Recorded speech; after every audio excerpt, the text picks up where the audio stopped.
It's official. What began as quiet policy shifts under Mark Carney has now become a full-blown declaration of economic independence.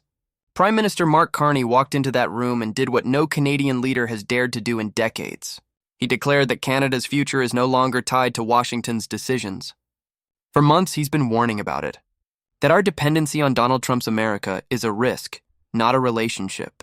That every tariff, every trade threat, and every unpredictable policy coming from the White House has kept Canada hostage to someone else's chaos. But today, that era ended because today Mark Carney announced the final piece of his plan, the transformation he's been quietly building toward since the day he took office. A Canada that no longer waits for permission. A Canada that defines its own destiny. A Canada that leads. The cornerstone of that transformation is what Carney calls Build Canada Homes, a massive new national housing initiative. It's not just about building homes. It's about building Canada itself. Carney is turning public land into opportunity, combining manufacturing, energy efficiency, and financing to deliver affordable homes faster than ever before. For decades, Canada waited for investment to trickle in from abroad. Now it's creating its own ecosystem where Canadian resources, Canadian workers, and Canadian innovation power a domestic housing industry built from the ground up. He said it clearly. We've been a nation of adventurers, risk-takers, and builders. We will build again. In a single line, he redefined what leadership means. Where Trump sells nationalism through division, Carney sells patriotism through progress. Then came the moment that drew audible surprise in the room. Carney announced a biennial policy that would change how the federal government spends every dollar. From this day forward, Canadian suppliers are no longer just an option. They're the default. Every department, every crown corporation, every major project will prioritize Canadian companies first. Infrastructure, rail, housing, defense, all of it built with local materials, local labor, and local ambition. For decades, the United States dominated our supply chains. Now the tables have turned, and Carney has made Made in Canada not a slogan, but a law of governance. It's a strategic masterstroke, turning economic independence into national identity. Carney didn't just talk policy. He made it personal. He said, "We stand at a crossroads. We can follow the same tired path of austerity and dependency, waiting for help that never comes, or we can choose a different path. We can choose Canada." The words hit the room like a jolt, because for once a Canadian Prime Minister wasn't talking about catching up to the world. He was talking about leading it. And when Carney said it, it didn't sound like rhetoric. It sounded like reality. For the first time in decades, Canada isn't trying to sound like America. It's trying to sound like itself.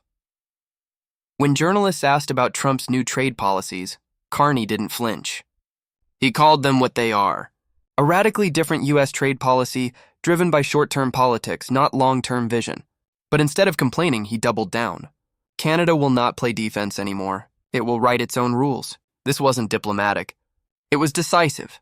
And that's what made the press conference viral, because Carney wasn't speaking as a negotiator. He was speaking as a leader. He reminded everyone that Trump's America might be unpredictable, but Canada doesn't have to be. Then Carney dropped the number that left analysts stunned. $1 trillion. That's the total scale of his new investment plan. It covers housing, infrastructure, clean energy, AI, and national manufacturing, all driven by a singular goal to make Canada economically unshakable. He made it simple. We don't have to ask permission for our future. We control it.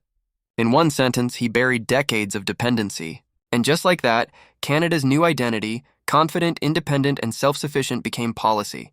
And then came the final moment, the one that will define Carney's legacy. He looked directly at the cameras and said, "We spend less time talking about what the Americans are doing and more time building this great country." It wasn't anger, it was resolve. Carney wasn't separating Canada from the world. He was anchoring it in itself, because this wasn't a press conference about economics. It was a declaration of identity, a declaration that Canada's time as a dependent partner is over, and its era as a confident global player has begun. In one afternoon, Mark Carney didn't just outline a policy, he reshaped a nation's mindset. For decades, Canada defined its power through proximity to America. Now under Carney, it's defining it through independence. Build Canada Homes by Canadian, a $1 trillion plan. Each initiative is a piece of a much larger puzzle, one that builds a country capable of thriving on its own terms. Carney didn't shout. He didn't grandstand. He simply drew a line and said, "We control our future." And in that moment, he didn't just sound like a prime minister. He sounded like a founder of a new Canada. If you haven't already, subscribe and turn on notifications because we'll be tracking every new development from this historic shift in Canada's identity.